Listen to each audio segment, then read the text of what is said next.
Farmland investing, foncier. What if instead of investing only in traditional financial assets, you could own a piece of productive land that may potentially generate income over time? Farmland can have value because the land may be used for agriculture, leasing, cultivation, or other permitted purposes. But before you think of farmland as easy passive income, understand that land investing is a long-term strategy with significant risks, legal considerations, capital requirements, and location-specific factors. The first thing to understand is that buying agricultural land is not the same everywhere. In India, rules regarding who can purchase agricultural land, land use restrictions, state-specific regulations, tenancy, conversion, inheritance, and registration can vary significantly. So never buy agricultural land simply because someone on social media says it will become extremely valuable. Verify the current rules in the specific state and district. Check the title carefully, and use qualified local legal professionals before committing money.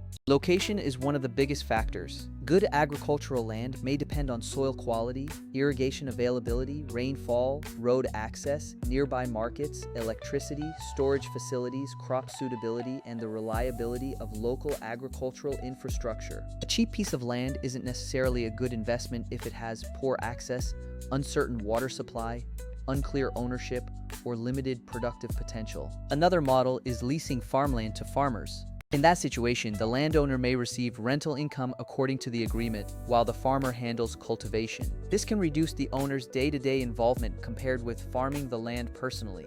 But the income and risks depend on local demand, lease terms, crop economics, and applicable laws. You should carefully understand who is responsible for irrigation, maintenance, taxes, fencing, improvements, and other expenses. If you decide to cultivate the land yourself, the business becomes much more active. You'll need to consider seeds, fertilizers, labor, machinery, irrigation, crop prices, weather, pests, storage, transportation, and market access. Agricultural income can fluctuate significantly, so don't assume farmland automatically produces predictable returns. Another possibility is investing indirectly through regulated financial products or businesses connected to agriculture, depending on what is legally available in your market. But these products have their own risks and should be evaluated separately from directly owning farmland. AI can help you organize land evaluation checklists, compare crop economics, analyze publicly available agricultural information, calculate hypothetical cash flows, and create financial scenarios. But AI cannot verify land ownership or replace a professional title search. Before purchasing land, due diligence is extremely important. Check the ownership history, title documents, encumbrances, boundaries, survey records, access rights, land classification, pending disputes, taxes, water rights, and any restrictions on transfer or development. Physical inspection is also essential. Don't rely only on photographs or a broker's claims.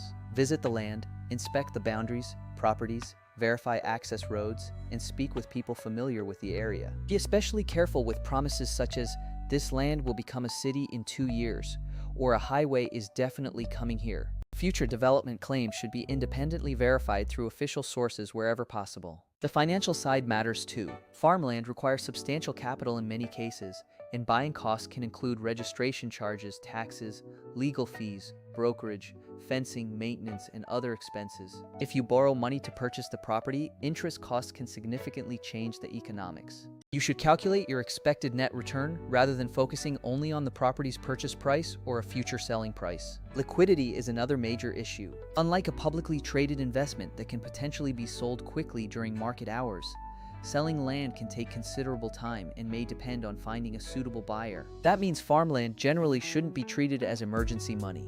Think of it as a potentially long-term asset. The biggest lesson is that farmland isn't valuable simply because it is land. The value depends on the quality, location, legal status, productive use, demand, and the price you pay. If you want to explore this opportunity, start with research rather than buying. Understand local regulations, inspect the property, verify the title, calculate all costs, study local agricultural economics, and determine how the land would actually generate income. Farmland investing can potentially be part of a long-term wealth strategy, but it is not passive income and it is certainly not risk-free.